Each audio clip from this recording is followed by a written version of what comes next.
everyone, today we are doing a project that will help us practice our layers. We know that layers are an incredibly important part to Photoshop, and today we're going to create a sandwich which has layers, and we will use our layers to do it. Let's take a look. First thing you'll need to do is go into your Google Classroom and you'll see the assignment right up here. I have all the directions and I have all of the images that you will need to create your sandwich. To do this, you're going to first save all these images to your desktop. So to do that, you just need to click on an image. It'll show you the preview. You need to do a right click with your mouse, and then you've got the choice to save image as. Plate is a fine name. Just make sure that it is going to your desktop, and then click Save. To get off of this image, just click anywhere else. And you need to do the same thing for each of these. So you'll click on the next image, right click, save image as, make sure it's going to your desktop. Now, I'm not going to make you watch me do that. I've got all of mine saved to my desktop already. Once you've got all of your images saved to your desktop, then you're ready to open up Photoshop too. Remember, you can search for Photoshop. I already have mine open here. Now I want to open up all of those images. So I'm going to go to Open. I'm going to open up my plate. That's this tab. Now I'm going to go to File, and I'm going to go to Open again, and I'm just going to open up each one of these. So I need bread. There's my bread. File open, lettuce, opening tomato, opening bacon. And if you might be a vegetarian or you just don't want to look at bacon even, I understand. If you want to use another ingredient and you would like to use the avocado instead of bacon, that's fine with me. If you want to add avocado to your BLT, that's fine as well. But now I have all of my images in tabs up here, and I've got my plate at the beginning. Now I need to use those selection tools that we've been using before. So first I'm going to go to bread. I'm going to go to my quick selection tool. Remember, I am just painting the inside of an image with that nice white background. Photoshop should be able to find the edges pretty nicely. I haven't showed you this. If you click the Q button on your keyboard, this is a quick mask, and it's really just a way to see what has been selected. When we see that everything on the outside is pink, it's a really good selection. There's really nothing that's missing or added. I can click Q again to get off of there. I see my marching ants, and I can do Control C to copy it. I go back to my plate, Control V to paste it, Control T to transform its size or spin it around, and make sure that everything fits on my plate nicely. So I've got my next layer here, and this is important. I'm going to label all my layers. So this is bread, and it's the bread on the bottom.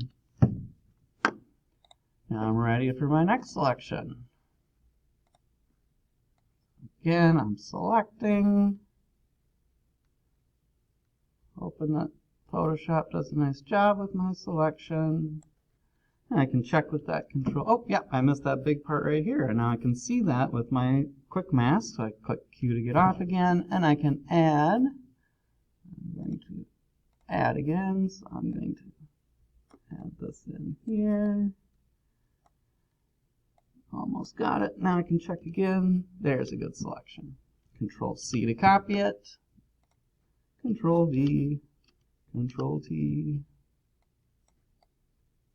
And label the layer.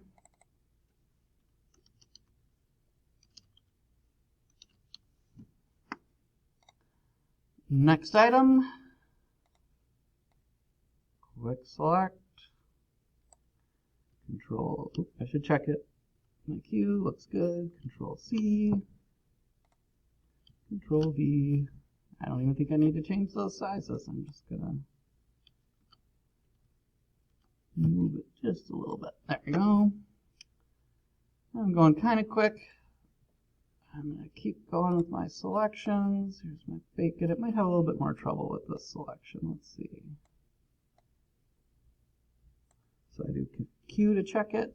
It's pretty good, but you see I'm missing a little, or I'm adding a little bit too much there. I can take my time. Zoom in a little bit. I go back to my quick selection tool, and I want to subtract from. So I'm going to subtract this area.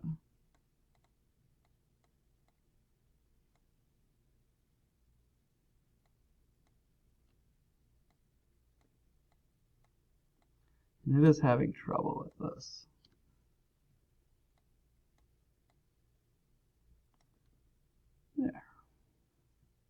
Check it again. Looks much better. Maybe not perfect, but much better.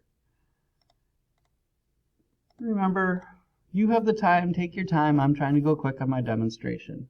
But I'll do Control-C to grab this bacon. Go back. Control-V. Control-T to change its size or spin it or do anything like that.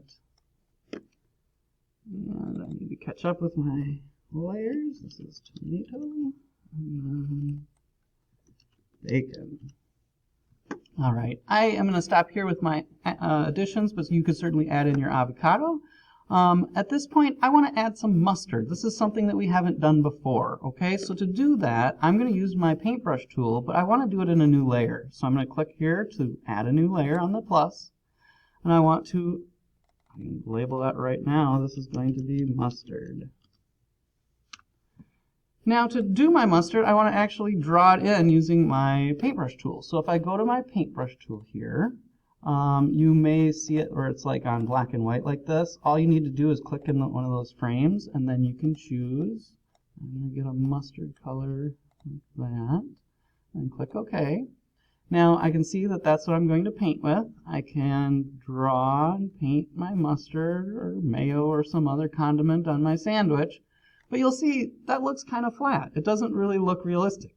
So what we can do is we can use this FX tool down here. I go to Bevel and Emboss. What that allows me to do is I can add some depth and some shadow to the mustard and make it look a little bit more realistic. When you're happy, don't forget to click OK with those adjustments, and now I've got my mustard layer as well. The last thing I want to do is I actually want to add some text to this as well. Okay, so I want to name the restaurant that this is for. So I'm going to go to the text. I can click to make my box. I can do Control-T to change that size.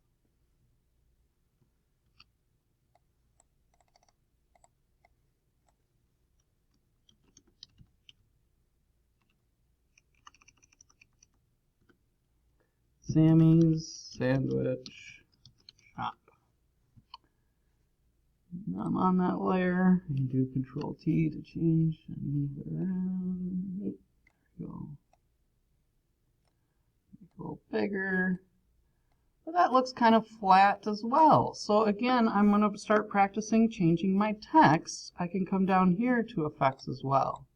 So I just need to click on that layer and then Effects.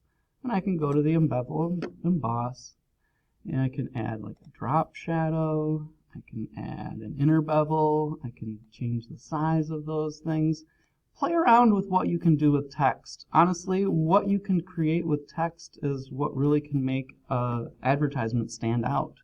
So again, when you're done, don't forget to click OK.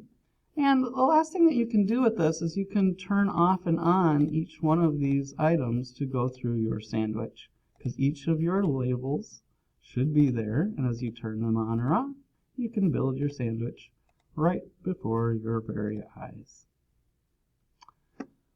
Have fun with this. Don't forget to save this as a PSD format project. To do that, go up to File, go down to Save As, and make sure you are saving it as a PSD format. I don't want to save it as the word plate, though. I want to save it as Sammy's Sandwiches. I'm sending it to my desktop, and I can go ahead and click Save. When you are done, make sure you are able to apply all of these skills. We will be able to turn this in when it's time. Have a great day, everyone.